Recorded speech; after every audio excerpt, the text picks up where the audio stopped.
Bueno, continuando, vemos nosotros aquí que hay una situación bien interesante. Yo he adelantado este dibujo para denotar dos cosas. Las dos capas, ustedes me van a ayudar a nombrarlas: ectodermo y en azul el endodermo, la piel de adentro. Y la formación de un nuevo espacio selectivo, un poco más controlado. Este espacio que está aquí en verde claro, diferente, significado de manera diferente de la selección más fuerte. ¿Por qué digo yo selección más fuerte? Porque es un ambiente cambiante el que está allá afuera. Su pH, su temperatura, su luminosidad, su radiación ultravioleta, eso está cambiando mucho más acá afuera que lo que está cambiando acá adentro. Y ese relajamiento que hay allá adentro, recordemos la historia del portero en la entrada del colegio y los uniformes, hace que estas células tengan cierta libertad de mutar, y es lo que vamos a ver de ahí en adelante. Pero recordemos, hablemos un poco de las vocaciones de las células. Estas células de afuera, del ectodermo, tendrán una vocación más de comunicación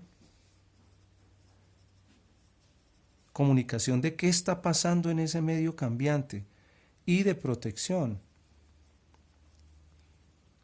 Dos funciones fundamentales para el mantenimiento de la vida. Y en ese ambiente interno, donde el proceso importante es la difusión, la captura de nutrientes, pues esas células se especializarán en una función siempre más alimenticia, pongámosle así, de captura de recursos energéticos y recursos de materiales, digamos, en términos de moléculas, para poder construir más organismos. Entonces esa es una condición supremamente importante a recordar. Dos capas con dos ambientes selectivos y dos funciones en pro de la supervivencia de este organismo. El tema aquí es cómo hacemos para cubrir con el aspecto de la alimentación. Este sistema sí es bastante ineficiente. La difusión no es el mecanismo, digamos, más efectivo en términos de captura de energía y de materiales para producir un individuo. Entonces, lo primero que se da es, entre individuos que tienen esta condición, es una selección positiva a organismos que sean un poco más grandes, uno, eso es algo bien interesante, y más alargados. ¿Por qué es importante lo del tema del alargamiento acá? Porque una vez consumidos los recursos que hay acá, las mismas células van a empezar a arrojar sobre ese espacio interior metabolitos que no son útiles y que pueden ser incluso venenosos para este organismo. Tenerlos todos concentrados ahí puede llegar a ser bastante negativo para este organismo. Entonces, tener un espacio más alargado permite que haya una diferenciación en, primero, un mayor volumen, ¿no?, del material que se captura dentro del organismo para ser aprovechado por esas células que hacen difusión, que las vamos a pintar en azul para seguir nuestra nomenclatura. Esa capa interna, muy bien, esa capa se llama el endodermo. Yo sé que algunos de ustedes ya la han identificado. Organismos más alargados, tenemos de sus núcleos. Voy a hacer esto sin prisa, pero que nos quede bien claro, es lo importante aquí. Esto no lo van a encontrar ustedes en un libro. Y unas capas externas, una capa de células externas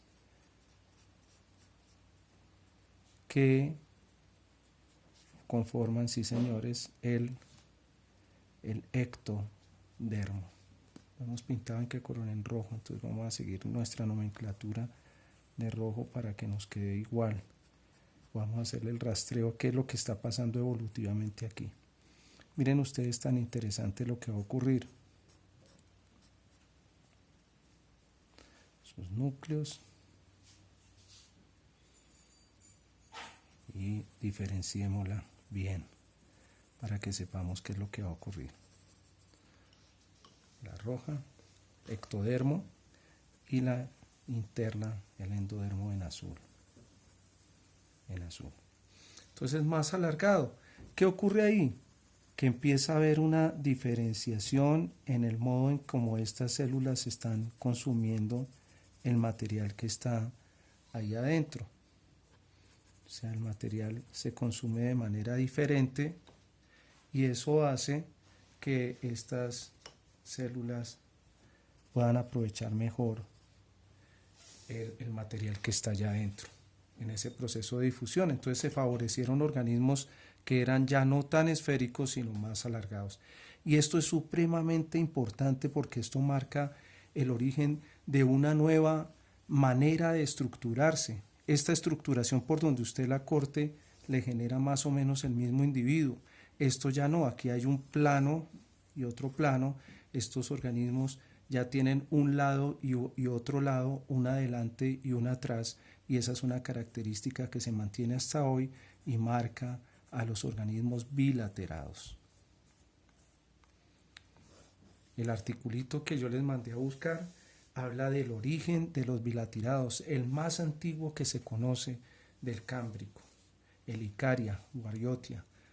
Voy a anotárselos aquí, Icaria, Wariotia, de Australia, 530 y pico, yo no sé, millones de años atrás, los organismos se veían así. Empezaron a dar ese salto entre estructuras radiales y estructuras más alargadas, con la ventaja que tenemos acá de que puede haber una división del trabajo de esas células, una optimización en el proceso de difusión y obviamente pues unas ventajas en la captura de la energía y un aumento en la supervivencia. Eso es lo que marca ese gran paso. ¿Qué es lo que nosotros sospechamos acá? Pues que esto sigue siendo ineficiente. Alguien dirá, no, pues eso no es el mejor diseño. A mí llámenme un ingeniero, un arquitecto que me diseñe mejor esto. Y se selecciona otra invaginación a este lado, resultando en organismos, lo voy a pintar ahora así lateral, que tienen una entrada y tienen una salida. Y celebremos porque aquí aparecen las dos grandes aperturas que tenemos nosotros, una a la boca y otra el ano. Y desde ahí el mundo ya no es igual, es un mundo que tiene algo supremamente importante que lo va a significar yo acá con estas flechas. Es un mundo que tiene una direccionalidad en sus procesos. Aquí no había direccionalidad, acá sí hay una direccionalidad.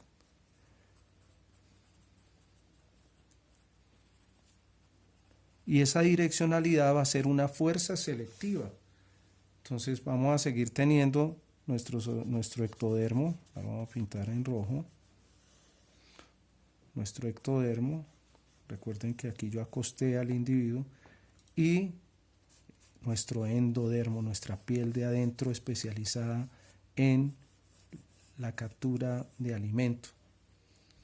Entonces miren ustedes que aparecen varias cosas interesantes acá.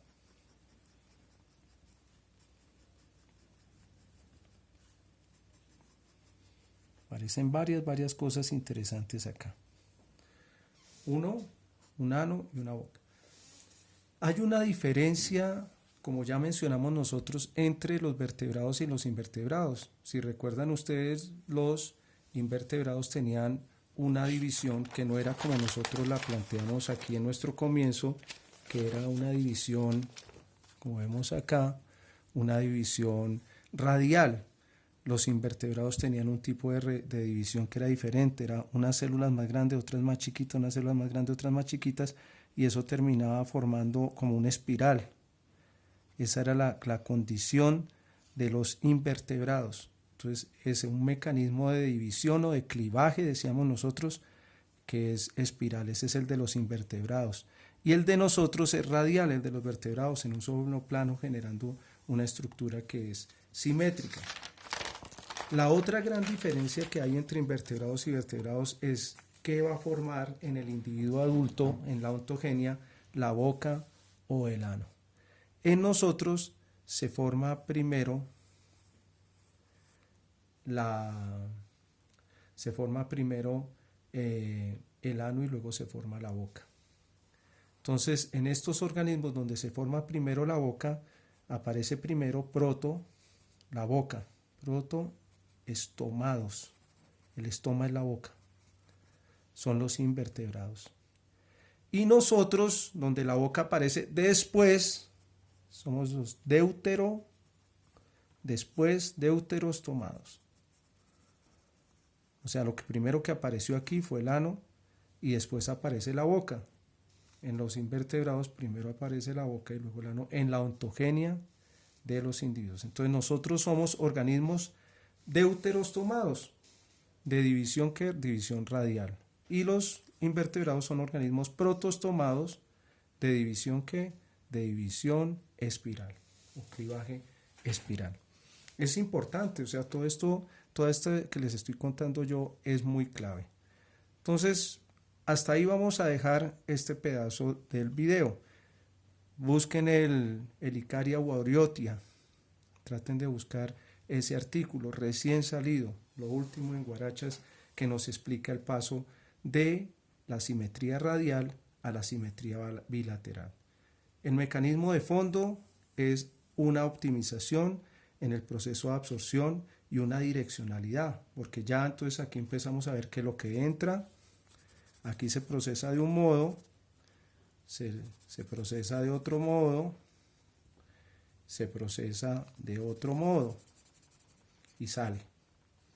Es lo mismo que hacemos nosotros. Esto acá es como si fuera la radiografía de nosotros. Esto que aparece aquí, que es el arquenterón, también ya al ser un tubo se llama el tubo, muy bien, digestivo. Entonces miren ustedes que esa vocación de esas células se sigue manteniendo. Vamos a dejar hasta ahí.